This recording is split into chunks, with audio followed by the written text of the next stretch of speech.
You're listening to the Coop Homeschool Podcast. This is your podcast for community, humility, and joyful fun in homeschooling. I'm Mandy. I'm Jessica. And this is The Coop. It's kindergarten day today. My favorite. I know, it's so fun. I keep saying when my kids get older, if I ever go back into the classroom, I'm going to teach kindergarten.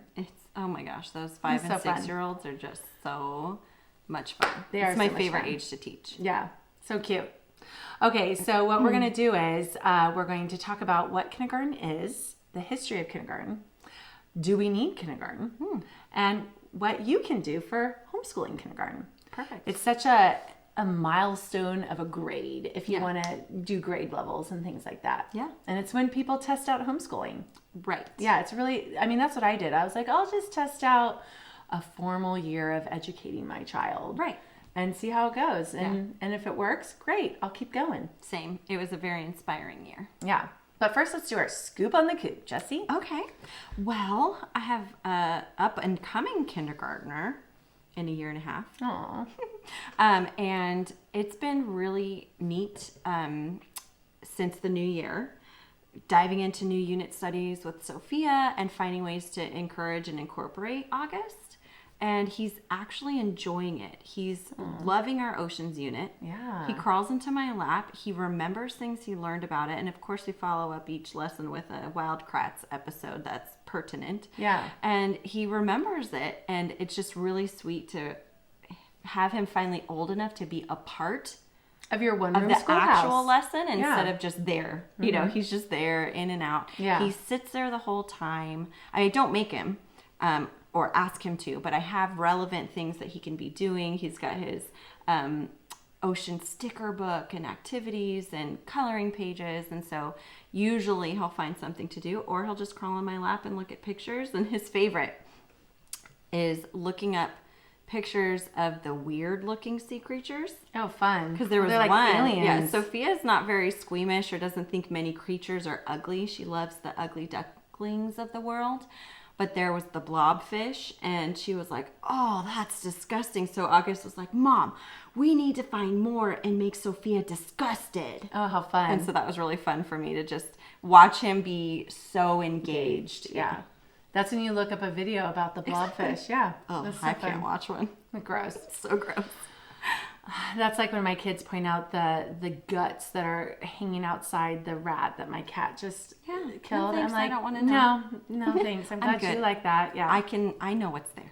Yeah. Well, my scoop is our Coop group went to France. Yes, we did. And what was cool about this one, the mom who led this got her degree in architecture, and she took us through an art museum in Balboa Park and taught us, including us moms, how to look at art, what to notice about the art, how to figure out the backstory and understand why the artist made the decisions he or she made in their painting. Yeah.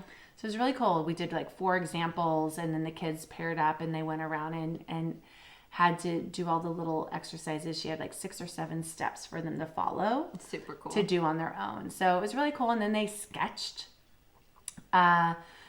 something in Balboa Park. The and that was fun. arboretum. Yeah, the arboretum. In front of the pond. Yeah, that was really cool too, just to see everyone's interpretations of it. The kids under 5 or 6, they pretty much focused on the people. Yeah. And so they added people into their into their picture that weren't actually in front of the arboretum, you know, because all of us moms were hanging back, but their little kids drew mom in there. And, you know, so it's just really neat to see the interpretations of each of the different age groups in our totally. Like, so I was expecting I would just draw the archways of the arboretum, right? With this little reflection pool or something right in front of it. But my son, he did only the pool, and that was the whole thing with the lily pads and the fish and the plants. And I was like, oh, it didn't even occur to me to spend so much time on that. So yeah, like you were saying, it's just fun to see their different perspectives, and some of the moms did it too. So it's fun to see. One of our 6-year-olds, the arboretum, the shape of it must have struck her as looking like a church. Oh yeah, because she started with the shape of it, and then she ended up adding a cross onto it, and then added her friends who go to her church into the picture. It was really fascinating to just get a glimpse of it and let her tell me. Yeah. Was she the one who said it looked like a cake? I don't think so. One of them said it looked like a cake. Yeah. And so she drew it looking like, to me, it looked like a church steeple. Oh, fun. But that's what I was thinking. It was the same person. No, I don't think so. But she said, oh, it looks like a cake. Yeah. No, it's so It's like, funny. oh, that's so I great. love that. Yeah. So it was a really great Coop group event. And we had, I don't know, like 9 families show up. So it was really fun. Yes. All right. So let's talk about kindergarten. Okay.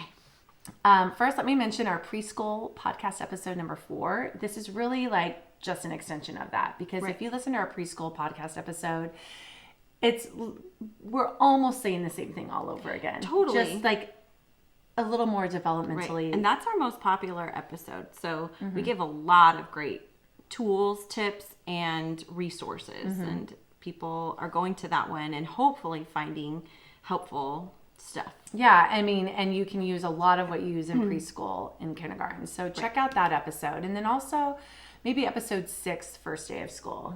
If this is the first time you're homeschooling, you definitely will want to check out how to set up your first day of school if you're really into that. Yes.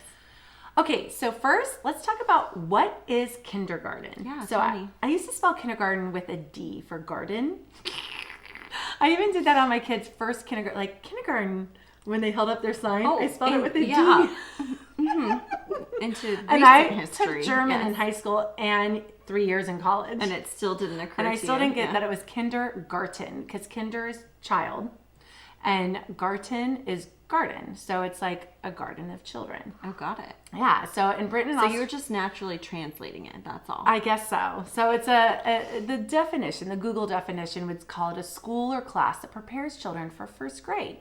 A child in kindergarten is typically 5 or 6 years old. And I don't think like now, that definition. That's just so blah. yeah. And then they said in Britain and Australia, it's an establishment where children below the age of compulsory education play and learn. And what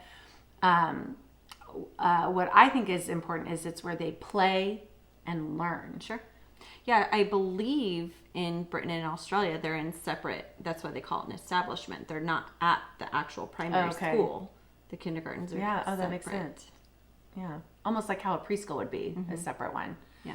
So we were talking today about compulsory kindergarten, and right now, at least in our state, it's not, but they're proposing that it could be. They're trying to lower the age of compulsory schooling to include kindergarten age. Yeah, so pay attention to that, because you might have to file a PSA or sign up with the charter school, whatever it is your state requires. Yeah, because on the California Facebook pages, homeschool pages, there's a ton of people always asking about the requirements for kindergarten, and all of us are, oh, don't worry, you don't have what you to. Want. Yeah. Take your time. It's not compulsory until first grade. Yeah. And now it's proposing a change, and so...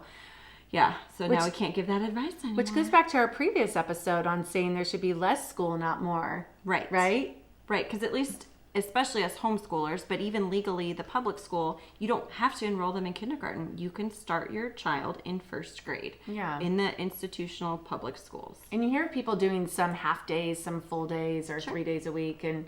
And so I always found that interesting, what makes people choose the different, combinations. Right. Okay, well, let's dive into the history of kindergarten. Yes. And we'll just be brief. It's a German invention, obviously, Kindergarten. My best German accent. And so it was brought to America by German immigrants and was held in German language schools. And Friedrich Froebel started the first kindergarten, garden of children, around 1837, 1840. And it was filled with objects for children to play with. And this is... I'm just going to quote this from an article that I'll reference on the podcast show notes. But Froebel and his followers believed that children should be in school from a young age. At the time, it was unusual to educate young children. People had the view that children were defective or miniature adults who needed discipline for correction. But Froebel thought children were inherently good-natured and that they should be encouraged to learn about the world around them through creative, imaginative, and spontaneous play. Yeah, it sounds a lot like some of the principles of Montessori as well, is the idea that in order to learn about the world around you, you play it. And I love that. Yeah. So that's something to keep in mind of how like the original beginnings were that it wasn't sitting at a desk and learning your letters. It was creative, imaginative, Right. and spontaneous Right. play. It was learning about the world, not about school skills. Exactly. Froebel thought kindergarten day should start with songs and then continue with play with a series of toys. So it sounds a lot like preschool to me. I mean, Right. to me, that's what I'm saying. It's like the lines are blurred. Right. Preschool, kindergarten, Nothing into magical first happens grade. at 5. Yeah. Yeah. So his lessons were designed for children ages 3 to 6 who weren't ready yet for traditional schoolwork. Because these children were so young, he thought that women should be the ones to teach them. And I love this part because he argued that early education was an extension of mothering. And what do we say homeschooling yeah. is? It's parenting. Yeah. But all of it. All of it's Absolutely. parenting, educating your child for what they should love and how to look at the world and how to experience the world and helping them do that on their terms as well is our role as parents. That's our first piece of advice or encouragement that we give to people who are hesitant to consider homeschooling. They feel nervous about it. And we remind them, you've already been teaching your kid. Yeah. You have taught them everything they know up until the point that you decided to either send them to school or you've been questioning doing it. And really big things you've Right. been teaching them. Like Right. ethics. What is right? Obeying them and listening to them. And it's just, yeah. Anyways. Yes. So, so kindergarten has only been part of the American experience for a little over 150 years. Elizabeth Palmer Peabody opened the first English language kindergarten in the United States. And I want to just throw in here for reference that compulsory school began in Massachusetts in 1857 and then was adopted by the rest of the United States by 1918. And so there was no requirement to attend elementary school at that point. And then even still, kindergarten wasn't a part of elementary school. So Elizabeth Peabody bringing that to America was really just offering this unique experience new to us. Yeah, and she was drawn to the idea because it suited her educational philosophy and what she was already doing. Because at the time, school was memorization and drilling. Sure. And which kind of goes with the classical education model a bit. But Peabody encouraged children to bring their favorite texts to read aloud and taught math using manipulatives and created spelling and grammar games. So it seems like they used games and physical activities. So I'm guessing play and even philosophical questions. Right. Those are all very valuable things for children. And you either do it in the home, or if you can't, then these original kindergartens were wonderful places for your kids to be able to go in the right hands to be able to get that experience. Yeah. So here's the third part of what we're talking about is, do we need kindergarten? So what we're trying to do in this podcast is trying to show you this episode what people are expecting kindergarten to be. Right. The social expectation of kindergarten, the social standard. Yeah. Because there's an underlying need to know, like, is my kid learning the right thing at the right age? Right. And so I went to Scholastic because they provide a lot of curriculum and they do their studies and stuff. Right. Which I have to say, as a homeschool mom, we don't usually turn to because they're definitely the more institutional school type of resource. But I think what you're about to say has its merits and is important in general. Yeah, and so what we're going to share is what Scholastic and probably just the general population would say kindergarten is about. And then the last section, we're going to say how we view it and what we do for it, which could go with it or kind of, derail off that a little bit. Sure. Okay, so Scholastic would say kindergarten provides your child with an opportunity to learn and practice the essential social, emotional, problem solving, and study skills, and that they would use in schooling. But we would say just living life, and it's too hard for me to just stay with that, but just living life, being with your family, would allow your child to practice the social, emotional, problem solving, and then study skills. You can teach study skills. Yeah, I think it's very important to note that Scholastic says that those skills they believe kindergarten is meant to teach them for schooling. Yeah, to prepare them for first grade. To get them ready to conform and all of that stuff, which in episode 71 we discussed at length. And John Taylor Gatto gave his views on schooling and how it's different than education. And so if you haven't listened to that episode, I highly recommend you listen to that just to get your perspective straight here. So we don't want our kids to be set up for schooling. We want them to be set up for living their lives as a member of society in this world. However, their points are still relevant. Go with it. Yes. So one is they have three main things: the development of self-esteem, teaching cooperation, and sparking and directing curiosity, which we'll dive into each. So development of self-esteem. So what builds self-esteem? Like, what do you think? You work with little children, ages 3, 4, 5, 6, 7, 8. Well, even just from a child development perspective, I know that what builds self-esteem is confidence and relationship with a parent. Kids who trust their parent and know that their parent is there for them have way higher self-esteem than kids who don't know if their parents are there for them, who don't have that emotional attachment to their parent. And then I see that as an educator of young children. So I teach 3 and 4-year-olds, and I can tell the kids who know that their parent is going to be there. They're much more confident when they come into class. They're excited to talk to me. They're not always looking to see if they're failing, because they're not looking at me. They don't get their self-esteem. They don't care about you at 3 and 4. Right. But I see some of them looking out that window in the observation room, and they're looking to see if their parents saw them make a mistake. I mean, usually behavioral. They don't know they're making a dance mistake. But they look to see, I messed up because I did a silly thing, and they're looking to see if they're going to be in trouble or not. I tooted on my friend. Oh gosh, that's my son. He can't come to dance anymore. Yeah, and what I love about that is the self-esteem isn't developed because they're away from their parent. It's because they have a foundational relationship with their parent that gives them their self-esteem.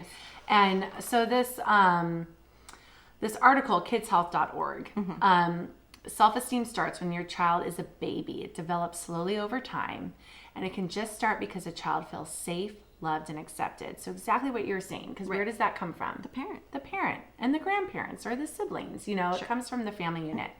It can start when a baby gets positive attention and loving care. And then they also go on to say, as your child grows, in addition to that, they get it from learning new skills and trying new things. So whether they're learning to cook with you or, finish a puzzle with you or learning the piano. It can be all sorts of skills. It can be art or music or anything like that can help your child's self-esteem grow. And to me, none of that needs to happen at a school. Sure. And I don't think a lot of that can happen at a school. Right. I can't imagine there's a ton of personalized encouragement. There's group encouragement. And so I think kids who naturally might be higher in self-esteem will feel it because they know what that feels like. They know what that is. But kids who are low in self-esteem, they don't recognize the encouragement if it's so generalized and, not directed at them specifically. Yeah. Because, what did you do in kindergarten when you were in kindergarten? Do you remember? What stands out to you? I remember learning to read, and I remember playing. Oh, okay. Yeah. I had a fun play area. Oh yeah, they had to play with my dolls. Ours in my kitchen. had a loft that you could climb up and play in. And then I had to count to 100. I had to show that I could tie my shoelace. And I fell a lot getting my knees skinned, like every day almost. It's horrible. Yeah, I know. But I didn't really need to go away to do all that, right? No. I could have counted to 100 at home. I could have learned to tie, although my kids don't really know how to tie their shoelaces yet, so, and they're way beyond kindergarten. But if they wanted to, they would learn it. Yeah. That's the other thing is our educational philosophy is that kids will learn what they want to know. Yeah, they're still fine having me tie their shoe, and they're not embarrassed in front of their 11-year-old friends of me tying their shoe. Can't wait until we're really old and they listen to this episode someday when they're getting ready and they're like, Mom, I can't believe you said that. As if. So also, I just want to like interject here, like as Christian parents that we are, we also think the most important to a child's self-esteem is to know she is created with purpose and that there's a plan for her life.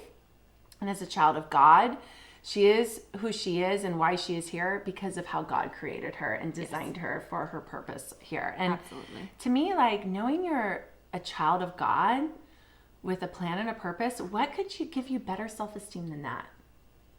Yep. I mean, it's pretty cool. It is pretty cool. Yeah. So, anywho, Scholastic also says teach cooperation. So the ability to learn, get along with others, opportunity to learn patience, as well as the ability to take turns and share and listen to others, all social and emotional learning skills that the child will use through his school years and beyond. Right. Again, like you pointed out, the focus goes back to school. It should be a life lens, and we've talked about the life lens. Like it should be to equip them for life. Right. And that's what's a lot of that is lacking. So, what are some ways that you can work on taking turns and teamwork and stuff outside of the classroom? Do you have any ideas? Oh man, I feel like games are my absolute go-to, especially for that age group because they want to participate. And if you know about socialization, you know what kids want to do. If they want to be a part of something, they're going to learn to follow the rules. Yeah. And so, cooperation is essentially just agreeing to the same type of rules and, figuring out a way to do it together that's agreeable to all parties. So when you play a game, the rules already exist. Yeah. So it's no competition between the people in that sense. And then you have to just, follow the steps and the procedures and you go through it. So that's a really good one. So my kids have their 4 cousins and I've loved watching them grow up together over the years and just watching them learn to cooperate. So the actual like free time, they go figure it out. Yeah, totally. You're bored and don't know what to do, go figure it out. Yeah. And then, the natural struggle between the more dominant personalities. That's what I was going to say. So yeah. It doesn't take 20 kids in a room to do that. It literally just takes your family and maybe extended family or a couple friends at a play date to help them navigate beyond their daily navigation, right? Sure. And to learn to share. And even games that aren't cooperative games like Mermaid Island, things like that, even games where people win and lose, I think what's cool is we can show it's no big deal to win and it's no big deal to lose. Right. And they can learn how to lose gracefully and win gracefully too. It's still cooperative in the sense that you're playing the same thing.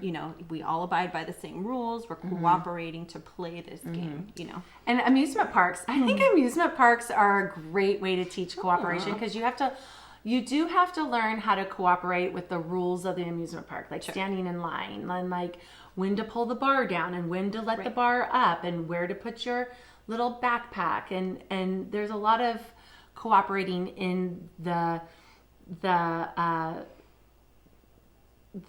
structure that's already there and having to figure out that you have to play along with that, or museums or whatever, standing and waiting for your ticket. You have to be patient and you have to learn how to not bump into people and run into people. And that's all part of just being in a group setting. Yep. And you don't need a classroom to do it. No.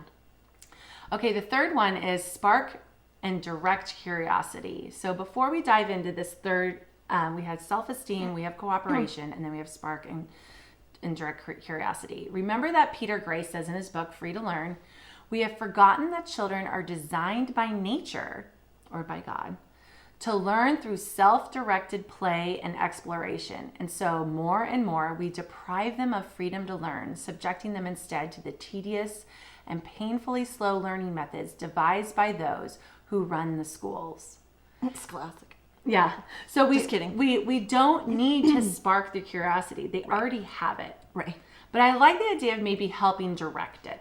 Sure. Helping expose them and see like where that curiosity can go and how far it can go. We're giving opportunities for a spark to happen. Yeah. Yeah.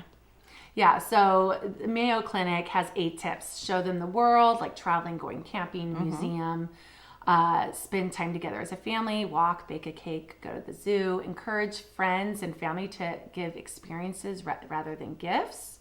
I was just thinking I need to do that one next year. The Yeah, amount that's great. of stuff we got between the kids' Christmas totally. and birthdays all within a month. Yeah.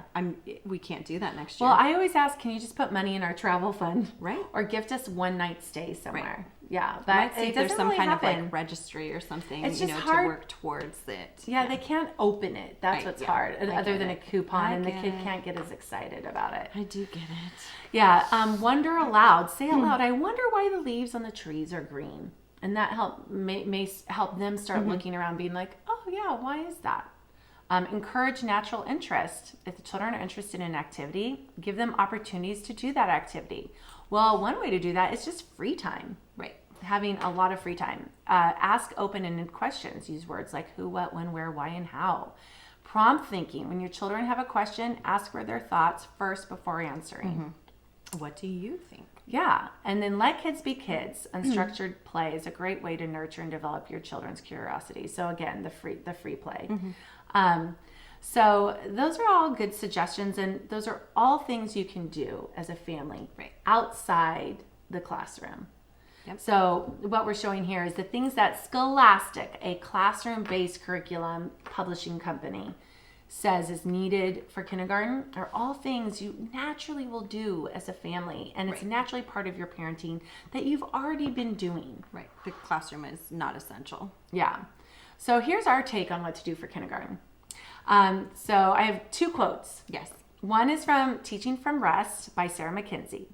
The true aim of education is to order a child's affections, to teach him to love what he ought and to hate what he ought. Our greatest task then is to put living ideas in front of our children like a feast.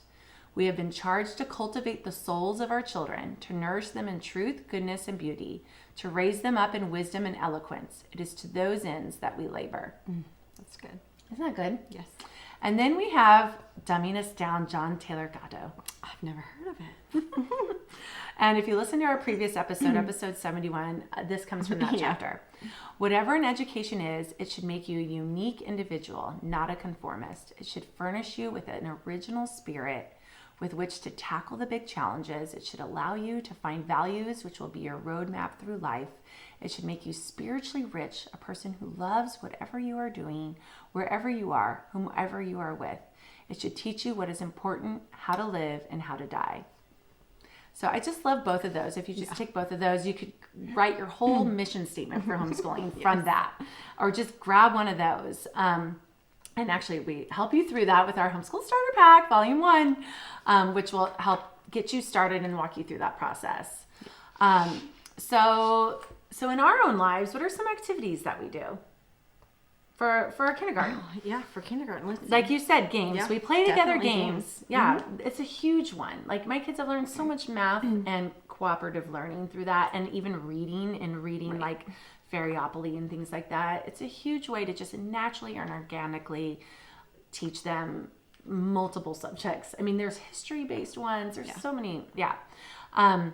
You can pretend and explore your yard and do water beads and do your brain warm-up dance. And that's in our movement and music one. You can add Novelty, which is episode 63. Right. So I check give out a those two. Fun list of ways that you can make the normal routine more exciting and engaging. Yeah, and I love that. Sometimes you just need a list to work from, and then you space them out one per day from that list, and you've got this extra curiosity enhancing and energy enriching experience. Build an obstacle course. Let them wake up to a cool obstacle course in the house and see what happens. They might get to be engineers for the day and design a new one. And yeah, so fun. And then free time, like we've said over and over again. Adventure together, museums, camping, nature experiences, aquariums. We used to go to SeaWorld a lot. We had passes there, and I would bring our sea life encyclopedia. And then when we'd be in front of the beluga whales, I'd say, oh, let's sit down. I'm going to read to you about the beluga whales. And yeah, they have a little placard there, but it's just so nice that I could just read from my book. I'm not even looking it up on my phone. It's just to flip to it. it's right there. We did it with sea lions and dolphins. It was really cool, really fun way to like bond together and have this educational experience. Live life together, cook and bake, fold laundry, clean, run errands, talk through making grocery lists together. We just did that in the car on the way to Costco. I said, Ruby, write down some of the things we need. And she was like, well, we need milk for cereal, and we need Cheerios, and she's making the grocery list. Yeah. So she's writing words she doesn't actually normally write. Right. She's getting practice. Yeah. And then she's planning out what she's going to need, like as a mom someday. Sure. As a college student living on her own. And then play groups. Play cooperative games with play groups and share and take turns. Your family might be enough for that, but if not, bring in a couple friends for a play date or create a Coop group. And then there's organized learning. So some of the organized learning I did was like read and listen to books together. And Yes. the listening was more of like fairy tales and fables and things. Watch documentaries that are child friendly. Yeah, like the Spelling Bee one or whatever. They might get really interested in spelling because they're watching this Spelling Bee documentary. Yeah, all the documentaries in my house were animal based. Oh yeah. And like Planet Earth and things like that. sure. Yeah. Learn songs and play kid instruments. We had a whole bag of kid instruments that I would pass around. I have 2 boxes, one in the homeschool room where the big piano is, and then I have one in the playroom. And those are more of the play style plasticky ornaments, and then I have my nicer wood instruments. Yeah, and not only is that helping them like physically with coordination and stuff, but it's really tuning them into the music that will benefit them throughout their whole lives. And it's just placing an emphasis on that. Yeah. On music, arts, that type of thing. Yeah, kids love to make noise when they do. when they're banging on the table. It's because they actually it's the musical inside of them, and so to see that as they're making music, not as that's annoying. Stop making that sound. Yeah, I remember my husband helping me with that one because I'm like, stop the tapping, and then instead he's over there tapping along and we're drumming on the table, and I'm okay. This is fun. Yeah. And then there's even curriculum such as like Story of the World that you can listen to. We started listening to really young. Oh, yeah. And because it's fascinating, these stories of these little kids like learning to swim for their first time in the Tigris River. Right. And Jim Weiss's entire goal with becoming an audio voice narrator was to engage kids. And I mean, we mimic his voice here in the house all the time because there's no one who sounds like him. And at first it sounds very monotone, but he is just amazing. I can't even describe it. And it's not overwhelming. There's so many kid like podcasts that I pre-listened to before my kids, and I'm like, the sounds are way too loud or too high or too or low. there's music. Like, they're trying to use music also, and it's taking away from the inflections that are so important to hearing a story. Yeah. He pauses at the right parts.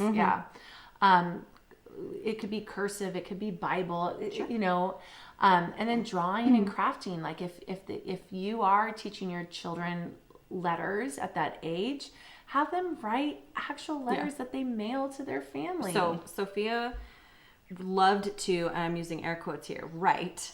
Oh yeah. In her kindergarten age, but she was not yet forming her letters, but she would do like little scribbles for each one. Oh yeah. And she would write long letters, which is so funny now if you know her and you know her ability to write a letter or a card. She's got that skill, man. But she would just do that with these little scribbles, and then she's like, I just wrote a letter to Grandma, and she'd fold it up, and we'd have to put it in an envelope and mail it to her. Well, and she's learning how to grip her pencil. Exactly. And, it's all very important developmental skills. It's not the actual outcome of what's happening. It's the intention and the ongoing building. Yeah, exactly. So those are just all things, just living life together that you can do. And then if you do have the formal instruction, you can just set aside a little bit of time.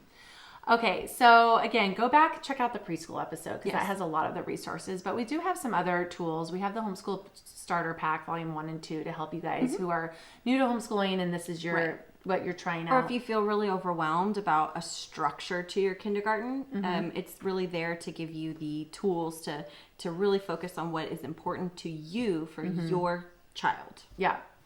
And then we have some teacher development tools like Planning Your Year and Teaching from Rest and other books that will be on the podcast page. And then, okay, so under curriculum, we have some ideas and stuff that we've used, but also what your kindergartner needs to know. Now, normally I don't care about that, but what was nice about that book, and I only used it with the first one because I was unsure what I was doing. But it had like all the fables in there to read aloud, and it had like the math concepts that they're supposed to be learning. And I didn't actually like write down these math concepts for them to learn, but it just put it in my head.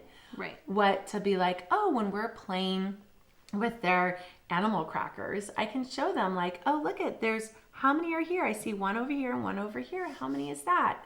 And so it just put it in my head what was probably developmentally appropriate for them. Exactly. And so what your kindergartner needs to know is helpful for that. And then we'll list a couple others there. Was there one that you really liked that you used in kindergarten?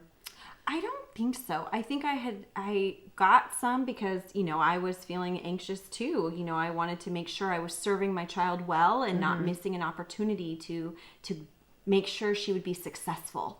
And I had them, and then I ended up not using them. Yeah. So like you, even with what your kindergartner needs to know, it was nice to know what those skills were that the experts of education seem to think my child should know. And then, I could cross-reference with child development, and I could kind of figure out what fit for her and just let her, guide her own natural learning. So I don't think I actually used the curriculum for kindergarten officially. And it's kind of freeing. It is. It's nice to know you have it in case you need it. And then to look on it and be like, oh, yeah. But then it's like freeing to be like, I know it's there if I need it. Right. And with 6 years between my two kids, I'm not sure I'm going to be worried about having any of it for August. Oh, yeah. I mean, now I feel confident that I won't need to use the Matthew C. primer. And instead, I know what those concepts are. In fact, I still have my teacher book. But I can accomplish all of that through other things. Oh, yeah. Maisie started with Alpha. Exactly. Yeah. It's just a natural way of life. But with your first one, and the first time you're doing kindergarten, it just helps. It does. Okay, and then Fairy Tales and Fables told by Jim Weiss. Like you can get the CDs. They might be on audio as well. But and then we loved the Illustrated Children's Bible. Oh yeah. Because I love that, like every page or two is another story. And so we would just do one story at the table, and it was good enough, So we have a list of games we can we'll put on the show notes, but some of them are Mermaid Island, Hoot Owl Hoot, the fairy game. Yeah. Well, I think so. I ended up kind of taking some of the games you listed and putting them into categories. I love it. Because I think that I didn't know there were cooperative games. Oh yeah, I was gifted one, and then I thought, what? These are amazing. And so, cool. There's the cooperative games that literally teach that skill that Scholastic highlights as the top 3 skill. And those are the ones I just listed. Exactly. Yeah. And then there's strategy and logic games. Something like a sequence or Rush Hour Junior. Oh yeah, Rush Hour Junior is fun for adults too. It's hard. It is, but it's just fun. You get to have fun, and then they also are using logic. And I have some fun bigger kid ones that we've linked in previous episodes. But card games, I think people underestimate a child's ability to navigate cards. Yeah. And so I remember watching my husband go through the deck of cards with Sophia for the first time, thinking, we're not ready for cards. But she knew, she got it. Yeah. It just took a little bit of time for her to get used to the names of them and that kind of thing. And then there we were playing War and Slapjack. I know, my kids loved War because... Hate War. I know. Well, it's just all chance, right? But what I loved about it is they were figuring out what was higher and lower. Exactly. So I loved that. And then I loved that there wasn't a lot of like investment in the game. So when they lost, it was like, oh, well, let's play again. Whereas when I would play chess in kindergarten with my son, after an hour of playing this one game and he would lose, it was devastating every time. Right. Every nap time. It was like, oh no, it's going to be, and I wasn't going to let him win. So of course not. Can't let them win. So I knew every time, but it ended up being where he got better than me at chess. And then, but he had to learn how to deal with disappointment. But it's hard at that age, especially when they've spent a whole hour on a game. Right. So you have to gauge your child and what they're ready for. Yeah. And then there's games that will work towards specific skills that you're trying to teach. This is your favorite I one. love Rummy Cube. Yeah. My daughter Ruby was just saying she's a little tired of Rummy Cube these days. Yeah. It's hard when there's a game that you like because it fits you. And then there's other games that you're like, oh, please don't make me play that don't game. make me. Yeah, Ticket to Ride although it's a phenomenal game, it's a big commitment. Yeah. August's favorite right now is Zingo. Bingo with a zing. Because it's got this little machine you use to let the little things out. But it is good for word recognition and for, being able to be quick and observing, so it does have skill building, but Man, that one's always hard for me to say yes to. Okay. I can play Zynga. And yeah, there's some awesome skill building games out there. Yeah, and we talk about some of those on a blog post. And then having reference books. Yeah. You have a ton of reference books. I do. And what's nice is they're not always having to look up online or whatever. They have books right at their fingertips to... Let's answer that question right here. Yeah. With a picture. Yep. And then my kids love Guinness Book of Records. They've loved it. Like Maisie was probably like 2 when she started loving it because it's like all these oddities and weird things and things that are gross to look at. It. Yeah, I don't like it. I know, it's disgusting. But they're fascinated with it. Yeah, and so the kids older are ones weird. will read it and they'll read it to the younger ones. Right. I don't even know that it's always appropriate, actually. But, and then, there's just fun books for pre-reading exercises and reading exercises. Check out episode 17. We talk about reading challenges. But like right now, I'm just going to highlight Elephant and Piggy books because that's what my 7-year-old finally likes reading. Right. And she'll come in my room and say, let me read this one. I have a new one that I read. And all my kids have loved it. And we were just at the bookstore in Coronado. And Ruby was like, oh, there's one here I haven't read in this collection. So she's flipping to it to try and read the one in the collection she hasn't read yet. Funny. Yeah, it's just so cute. But any book like that's simple words that makes you happy to read too with your kid, like you want to enjoy it as well. So anyways, but those are just but that's all you need. You just need some really cool things that spark joy for you and for your child and do them together. Yep, I agree. Yeah. All right. So now it's time for the Coop Q A, where we answer your questions. If you have a question, you can email us, mamahens@thecoopHomeschool.com. Oh, what's our question today, Mandy? Your turn. What does a kindergarten day look like in homeschooling? Oh, that's a great question. How pertinent. Yes. What a great fit for this episode. So what helps is if you put the order on like your whiteboard, like for you, like if you want a certain order. So for me, my oldest had been in speech therapy. And so I actually learned from the speech therapist. She had this little board with Velcro, and then she put the order of things that they're doing, so they had an idea of what to expect in their day, and it didn't feel like chaos to them. Right. And so I really liked that idea. And so I'll just give an example, and every day is kind of different in that you can cycle in certain things, but like you wake up, and if you have Pam Barnhill from Plan Your Year loves the morning basket. So I never called it the morning basket, but like I would have books out, or I would have water beads ready to go. Right, some kind of sensory bin. Yeah. Fun magnets or an art kit ready to play with. And then they would just play with it if they wanted to, and it's all free play. You can join in, and then you have breakfast. And then breakfast was table time for us. So that's when I could do Bible and read aloud the story and discuss. And that's when they're still at the table eating their Cheerios. So now we can do cursive, and then we can do our phonics and that kind of stuff at the table. And that's maybe 30 minutes. Then they have free play. And then when you're feeling like bonding with your kids some more, you sing songs together on the carpet to Greg and Steve, or Circle of Songs. We talked about this in the preschool one. Yep. Can you hear this book? And it's like 10 minutes. Sure.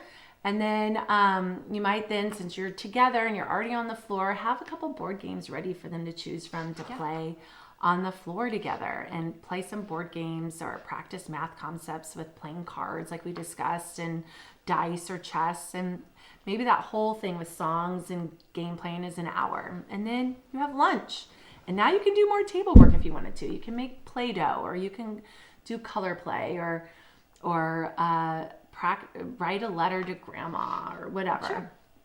And then after lunch, you could say, hey, come help me sort some laundry or clean some windows. Like, help me live life and do chores together.